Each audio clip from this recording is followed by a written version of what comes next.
Mechs. Big mechs. Small mechs. Flying mechs. Mechabellum is a game about mechs, but not just mechs.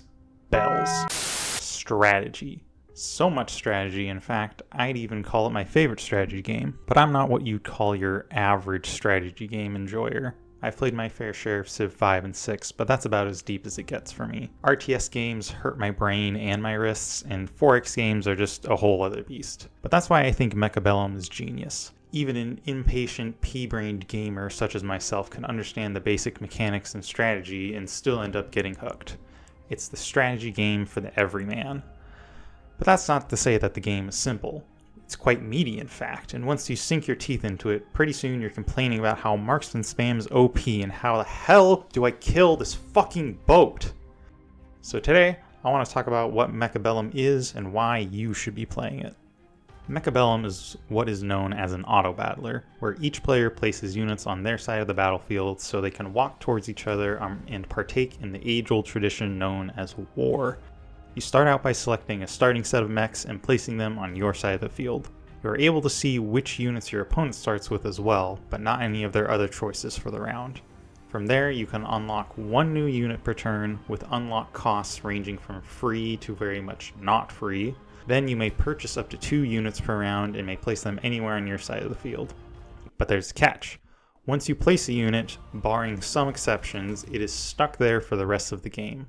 Once in position and readied up, your opponent's battlefield is revealed and the battle commences in real time while you sit back and watch the carnage like the true general that you are. Any units still left after the battle deal damage through the opponent's health, and the next round starts with each unit returning repaired and ready for more violence. Add in an ever-increasing amount of war funds per turn and randomize perks each round, and that's pretty much the basics. Repeat rounds until somebody dies. Now if that seems pretty simple and bare bones, well, that's because it is only the basics. While it is very entertaining to watch two armies continually amass more power to kill each other, there needs to be a little bit more going on to keep it engaging. What really makes Mechabellum great is everything that's built on top of this solid foundation. The structure built on top is made up of counterplay, intel, customization, and ease of play. If the game was missing any of these, it would still be a pretty solid package, but altogether they create something that is truly special. Counterplay is the cornerstone of any good strategy game. Some things by design have to be better than others, and if a game is properly balanced, there's always an answer for whatever your opponents can throw at you. Mechabellum does a fantastic job at this, where every unit has a specific purpose with their own strengths and weaknesses. For example, crawlers are one of the cheapest units in the game and are a melee horde unit. Side note, when I say horde unit, what I mean is what you'd probably assume. One placeable unit is made up of many smaller individual mechs. They are fast and deal pretty good damage, which makes them perfect for running down single target high damage units such as the marksman. I don't think I need to explain what the marksman does. Crawlers aren't perfect. They're actually one of the more easily countered units in the games. The Arclight, for example, is a medium-sized crowd control mech that shoots big ol' lasers that deal damage in an area. One Arclight can shred multiple crawler squads without even breaking a sweat. But what if the crawler player puts down some marksmen to deal with the Arclights? What if the Arclight player throws down some sledgehammers to soak up the marksman and Arclight fire? See where this is going?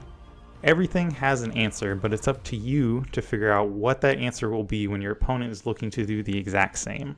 But not everything has to be dealt with by building a new unit. You also have additional structures and these towers to contend with. Units getting shredded before they're in range, we got Bubble Boy shields to deploy. Need to deal with some heavy artillery? Missile interceptors. Can't afford to deal with a new unit or need to protect your flanks? Just throw a sentry missile at it. And yes, you did hear me correctly, there are also flanks to contend with.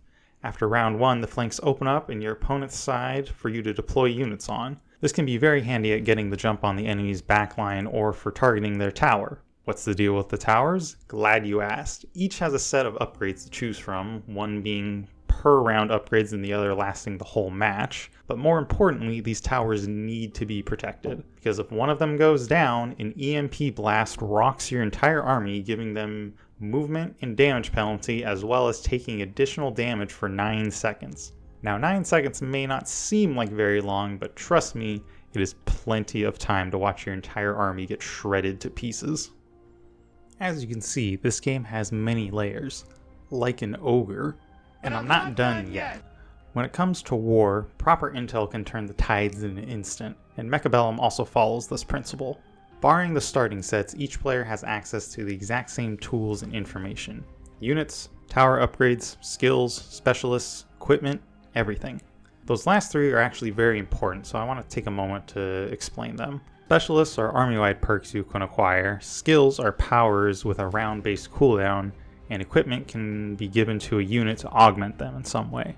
Starting with round 2, you start each round by being shown 4 perks chosen at random with the ability to purchase one. They each have their own costs associated with them, and you can choose to forego them in exchange for a little bit of extra cash. But more importantly, each player is always shown the exact same set, and once it is chosen, it will not show up for the rest of the game. Remember how I said intel is important? Well, you won't forget after your defenseless army is napalmed by your opponent. One of the biggest brain plays you'll have early on is properly placing shields, and the feeling never gets old. On top of that, you always have near perfect information on everything your opponent has done so far. Because of this, you know what your opponent could do each round. Each turn becomes a balancing act deciding where to capitalize on the advantage you already have and where to deal with your shortcomings. Do you lean into the obvious counter, or do you try to play 5D chess to outsmart your opponent's actions? But the best part about all of this information is that even when you are getting crushed into the dirt, you can still learn from it. There's no guessing what your opponents did, you can just look and see for yourself. Every game is an opportunity to improve yourself, and it helps make the losses not feel as bad since you can usually see exactly where you went wrong. The final layer to the gameplay to cover is the customization. As you may have noticed already, we got these little icons on each unit. Those are your tech upgrades, and each unit has their own set to choose from.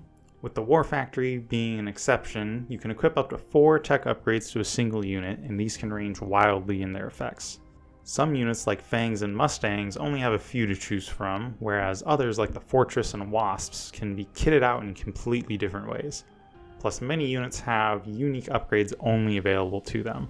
You got the basic ones like armor and range upgrades. Then you get into the weird stuff like Assault Marksman, which boosts your health and movement and turns your sniper into a short-range shotgun blast. Or Quantum Reassembly on Phoenixes, which does exactly what you think it does. Or Replicate on Crawlers, where each unit it destroys makes even more crawlers. I think you get the point. You're able to customize each to suit your playstyle, and the game lets you tailor your army for your own personalized strategies. The tutorials example is so good at demonstrating this, I'm going to steal it for myself. The Vulcan has an upgrade to summon a Marksman at the start of the round. The Marksman has an upgrade to summon Fangs. Smash them together and you got a whole army in a bottle. Also, a very important note, tech upgrades for that unit are applied army-wide once purchased, and each upgrade for a unit raises the cost for other upgrades for that unit. And remember what I said earlier? There are counters for everything. Melting Point getting overrun by chaff? Give it 5 lasers instead. Phoenix is getting sniped before they're in range? Slaps them on some energy shields. Nice tech upgrades, nerd. It'd be a shame if all that money you spent went to waste. Oh, what's this? Electromagnetic shots? Now, as you can see, the game is fun. The game is strategic. But the last piece I want to touch on ties it all together into a neat little package. The game is easy to play. Now, when I say easy, I'm not talking about technical difficulty. I think the majority of this video has shown that.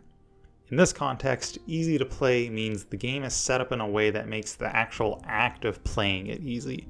I can open up the game and I am 3 short clicks away from being in a match.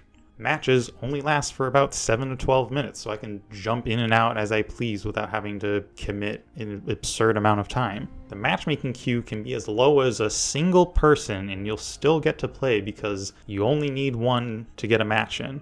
And the cherry on top of it all is that the game is only $15 with no microtransactions, and the devs are consistently updating the game. It is still technically in early access, but since I started playing about 2 months ago, 2 new units have been added. They've added various new tech upgrades to units like the Marksman, and there's a new cosmetic shop that you earn money by playing the game. What a concept! And there have been multiple rebalances to pretty much everything. In a game with this many variables, there's going to need to be some tweaking done, and it's obvious that the devs are committed to making the best game that they can. All this together makes Mechabellum a game I wholeheartedly recommend to anyone with even a little bit of interest. Pick it up with a friend so you can learn and experiment together, or just jump in headfirst like I did. Thank you for taking the time to listen to me ramble about a game I like. I wish the devs the best on their road out of early access, as well as any of their other future endeavors. If you want to see more from me, there are some buttons above the description, and just maybe, I'll see you in the next one.